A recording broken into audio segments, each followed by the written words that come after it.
Hello everyone and welcome again to my YouTube channel मेरी। आज हम करने वाले हैं क्लास 11 हॉर्नबिल बुक की पोम 4 जिसका टाइटल है childhood, composed by Markus Natten. But before beginning the poem एक ओवरव्यू दे दूं आपको। इस पोएम में जो पोएट है वो एक बहुत डीपली एक क्वेश्चन को सोच रहा है, उसके ऊपर पॉन्डर ओवर कर रहा है, और वो क्वेश्चन है कि उसका चाइल्डहुड कहाँ खो गया। तो वो डिफरेंट स्टेजेस सोच रहा है अपनी लाइफ की कि ऐसी कौन सी स्टेज रही होगी उसकी लाइफ में जहां पर उसने अपने चाइल्डहुड को खो दिया। चाइल्डहुड को खोना इट्स कॉमन टू ऑल, हम सभी अपने चाइल्डहुड को लॉस करते हैं एक ना एक दिन। तो यहाँ बेसिकली वो जानना चाहता है कि कब ऐसा हुआ कि जब उसने अपनी इस इनोसेंस को, जिसमें कि एक बच्चा बिलीव करता है उसको अच्छे बुरे का कुछ नहीं पता होता, अपना फायदे नुकसान का नहीं पता होता, उस इनोसेंस को उसने कहाँ खोया। वो हर किसी चीज को, हर किसी को अनकंडीशनली लव करता है। तो यहाँ इन्हीं सब चीजों को लेकर पोएट ने अपने व्यूज जो है हम लोगों के साथ शेयर कर। Now let's begin the poem. When did my childhood गो। अब शुरुआत ही यहाँ पर पोएट ने एक क्वेश्चन से करती है कि मेरा बचपन कहाँ चला गया, खो गया। What is the day I ceased to be 11? क्या ये वो दिन था जिस दिन मैं 11 साल का हो गया। अब वो सरप्राइज होकर ये सवाल अपने आप से ही पूछ रहा है कि किस दिन ऐसा हुआ कि उसने अपने बचपने को, अपने चाइल्डहुड को खो दिया। क्योंकि चाइल्डहुड एक ऐसा टाइम होता है जब हम फ्री होते हैं, कोई एंजाइटी, कोई वरी नहीं होती, सारी दुनिया जो होती है it is full of imagination. ठीक है, ड्रीम्स के साथ हमारा जो लाइफ होती है भरी होती है। तो यहाँ पर वो सोच रहा है कि क्या वो दिन था जब मैं 11 साल का हुआ। Was it the time I realized that hell and heaven could not be found in geography? क्या उस दिन मैंने खोया अपना बचपन, जिस दिन मुझे ये रियलाइज हो गया कि ये जो हेल और हेवन जिसके बारे में बड़े लोग बात करते हैं, ये जो जगह है वो ज्योग्राफी बुक में कहीं नहीं मिलेंगी, किसी मैप में आपको ढूंढने पर भी ये चीजें दिखाई नहीं देंगी। तो क्या वो दिन था, वॉज दैट डे, क्या वो दिन था जब उसे रियलाइज हो गया कि ये सिर्फ इमेजिनरी प्लेसेस हैं। एक्चुअली में इस दुनिया में ये हेल और हेवन, चाहे हम ज्योग्राफी मैप की बात करें, फिजिकली इन जगह की बात करें, ये जगह एग्जिस्ट ही नहीं करती। When did my childhood go? Again, next paragraph की शुरुआत फिर उसने सेम क्वेश्चन से की है। अब वही कि मेरा बचपन कब खो गया। Was it the time I realized that adults were not all they seem to be?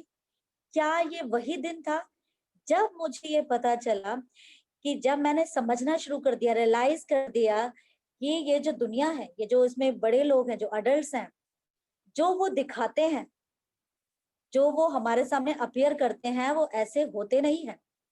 They talked of love and praised of love. कैसे कि वो हमें तो सिखाते हैं लव और पीस की बातें, वो हमें उपदेश देते हैं ऐसी बातों का, लेकिन वो एक्चुअली इन चीजों को खुद फॉलो नहीं करते। But did not act so lovingly was that day. लेकिन खुद शायद वो इन बातों पर, जो चीज वो हमें सिखाते हैं, जो मॉरल वैल्यूज वो हमें बच्चों को देना चाहते हैं, क्या ये वही दिन था जब मेरा बचपन खो गया। तो यहाँ पर एक हिपोक्रेसी यहाँ पर शो कर रहा है पोएट की, उन लोगों की हिपोक्रेसी जो हम अडल्ट लोग हैं। अडल्ट लोग क्या होते हैं, बोलते कुछ है और करते कुछ है। इट्स क्वाइट कॉमन कि वर्ड्स आज के टाइम में एक्शन से मैच नहीं करते। तो कहते हैं कि जिस तरीके से वो मुझे हिपोक्रेसी से सिखाया गया था, लव की प्रीचिंग दी गई थी, पीस की प्रीचिंग दी गई थी, लेकिन बड़े लोग, अडल्ट लोग तो वो फॉलो नहीं करते। जैसा वो लविंगली बिहेव हमारे साथ करना चाहिए, हम सिखाते हैं दूसरों के साथ रखने के लिए, वो खुद ऐसा नहीं करते। तो उसको मतलब ये समझ में आ रहा है यहाँ कि यहाँ पर लोग डबल फेस्ड है रियलिटी में, वो होते कुछ है और दिखाते कुछ है। तो क्या वो दिन था जब मेरा चाइल्डहुड खो गया। When did my childhood go? Again वही क्वेश्चन है कि सेम क्वेश्चन वो बार बार रिपीट कर रहा है। यहाँ पर ये देखिए रिफ्रेन है, जब एक ग्रुप ऑफ वर्ड्स को बार बार रिपीट किया जाता है तो वो रिफ्रेन कहलाता है। ये पोएटिक डिवाइस है। ठीक है, यहाँ पर मैं आपको बीच में ही बता दूं कि इट्स अ पोएटिक डिवाइस जिसके थ्रू, जब रिफ्रेन में स्पेलिंग लिख देती हूँ, रिफ्रेन ऑल्दो हम आगे भी डिस्कस करेंगे आगे पोएटिक डिवाइस को। जब एक ग्रुप ऑफ वर्ड्स को बार बार रिपीट किया जाता है, एम्फेसाइज दिया जाता है शब्दों पर, उनको हम रिफ्रेन कहते हैं। तो यहाँ अगेन वो थर्ड स्टैंजा की शुरुआत कहता है, deliberately he asked the same question, कि उसने कहाँ कब खो दिया अपना बचपन। Was it when I found my mind was really mine? क्या ये वो दिन था? अब वो खुद अपने आप ही पॉसिबिलिटीज रख रहा है, अपने आप क्वेश्चन पूछ रहा है, अपने आप उसका रिप्लाई रख रहा है, कि क्या ये वो दिन था जब उसने रियलाइज किया कि जो उसका माइंड है, जो उसके विचार हैं, जो उसकी सोच है, वो उसकी खुद की, और produce to use which way I choose. अब उसे यहाँ जिस दिन समझ में आया कि जो रास्ता वो चाहे वो रास्ता अपनी मर्जी से चुन सकता है, उसको फ्रीडम मिल गई है अपनी ओपिनियंस को दुनिया के सामने रखने की, अपनी चॉइसेस को अपनाने की, तो क्या वो दिन था? Producing thoughts that were not those of other people. क्या वो दिन था जब मुझे रियलाइज हुआ कि मैं अपनी थॉट प्रोसेस, अपनी थॉट्स को दुनिया के सामने, अपनी व्यूज को रख सकता हूँ। मुझे अब किसी और की थॉट प्रोसेस के साथ बाउंड होने की जरूरत नहीं है, मुझे किसी और की बातों को फॉलो करने की जरूरत नहीं है। मुझे जब समझ में आने लगा कि अच्छा बुरा फायदा नुकसान क्या है, क्या ये वो दिन था? But my own and mine alone was that day. जब मुझे समझ में आया कि जो मेरा थॉट प्रोसेस है वो मेरा है, जरूरी नहीं है कि मेरा थॉट प्रोसेस किसी और के साथ मैच करे, और ये भी जरूरी नहीं है कि मैं किसी और की थॉट प्रोसेस को फॉलो करूं। तो यहाँ पर वो दिखा रहा है, वो एम्फसाइज कर रहा है कि now he sensed his own individuality, कि यहाँ पर उसका भी कोई अस्तित्व है, एक वो सेपरेट पर्सनालिटी है। वो लोगों को फॉलो करने के लिए नहीं है इस दुनिया में महज, उसे पता है कि अच्छा बुरा क्या है, वो अपनी बातें, अपनी ओपिनियन, अपनी वैल्यूज, अपनी थॉट्स दूसरे लोगों के साथ शेयर कर सकता है। तो क्या वो दिन था? Was that day? क्या वो दिन था कि जिस दिन उसने अपना बचपन खो दिया? Where did my childhood go? Again, जब ये लास्ट स्टैंजा है पोम का, यहाँ पे अगेन क्वेश्चन वही हो रहा है। Now the poet remorses about his lost childhood. कैसे रिमोर्स कर रहा है, कैसे पश्चाताप कर रहा है? कि it went to some forgotten place. और अब वो अपने आप को समझा रहा है, क्योंकि ये कंक्लूडिंग पैराग्राफ है, तो शायद उसने ये अपने आप को समझा लिया कि जो चाइल्डहुड है वो एक ऐसी जगह पर चला गया जो कि फॉरगॉटन है, ठीक है, which will never come back, कभी भी वापस नहीं आएगा।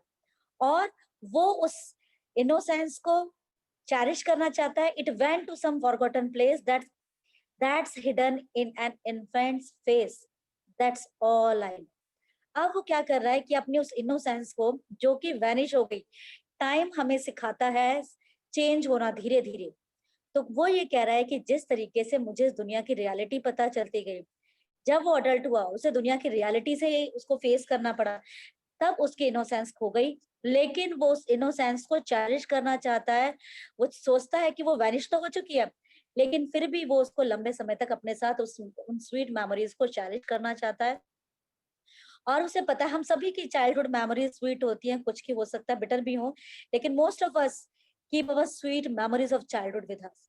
लेकिन धीरे धीरे धीरे धीरे टाइम के साथ वो फेड होती जाती है, वो गायब होती जाती है, धुंधली होती जाती है। तो यहाँ पर वो एक मैसेज कन्वे करना चाहता है कि जो इनोसेंस है, जो चाइल्डहुड में ही हमारे पास रहती है, वो सिर्फ और सिर्फ एक इन्फेंट के फेस में ही पाई जा सकती है। यानी कि जब हम इन्फेंट होते हैं, जब हमें दुनिया का भला बुरा, अच्छा बुरा और फायदे नुकसान से, हम इन सब चीजों से परे होते हैं, तभी हमें वो चीज पता चलती है, तभी हमें वही चीज है जबकि आप रियलाइज कर सकते हैं कि वो आपका चाइल्डहुड है, और उसी इनोसेंस को आप अपने साथ कीप करके रख सकते हैं फॉर अ लॉन्ग टाइम। तो यहाँ पर यही दो वैल्यूज जो मैं आपको बता दूं हमने यहाँ शेयर, वो तो है एक तो innocence and trust in the elders, कि बच्चे जो हैं अपने एल्डर्स को फॉलो करते हैं, उनको देखकर ही वो सीखते हैं। उनके आगे के जो डीड्स, उनके जो वर्क होते हैं, वो बड़ों को फॉलो करके ही होते हैं। लेकिन जब उन्हें समझ में आता है कि दे आर हिपोक्रेट, तो वहां पर उन्हें एक तरीके से समझ लिए रियलिटी से उनका सामना होता है। तो यहाँ इनोसेंस और ट्रस्ट इन एल्डर्स, यहाँ ये दो चीजें पोएट ने हमारे साथ शेयर करनी चाहिए। आगे हम डिस्कस कर लेते हैं इसके पोएटिक डिवाइस। पहला है एलिट्रेशन, कि आपको वर्ड्स मिल जाएंगे, हेल एंड हेवन इसमें जो alliteration, as you all know, the repetition of same sound, that the, my, mine, whichever way. तो यहाँ ये फर्स्ट अल्फाबेट की साउंड बार बार रिपीट हो रही है। और एक इसमें नया मैं आपको बता दूं पोएटिक डिवाइस है, that is antithesis. Antithesis is the figure of speech where the placement of opposing or contrasting ideas are put together। जब दो आइडियाज जो कॉन्ट्राडिक्टरी हैं, जो अपोजिट हैं, वो एक साथ पुट अप किए जाते हैं, और ये एम्फसाइज करता है बिटवीन टू आइडियाज कि क्या है। और जब ऐसे वर्ड्स यूज किए जाते हैं पोएट्री में, तो इससे पोएट्री का जो राइटिंग का इंटरेस्ट बढ़ता है, रीडर्स को पढ़ने में वो इंटरेस्टिंग लगती है। तो यहाँ पर आप देख सकते हैं कि contradictory word hello and heaven, ये दोनों एक साथ यूज किए गए हैं, और दोनों ही अपने आप में अपोजिट आइडियाज हैं। तो ये थी पूरी पोएम की summary. I hope it is quite clear to you people. Even if you have any doubt, you can ask me through your comments. Keep commenting and keep watching my videos. And don't forget to share it. Please share my videos as soon as much as you people can.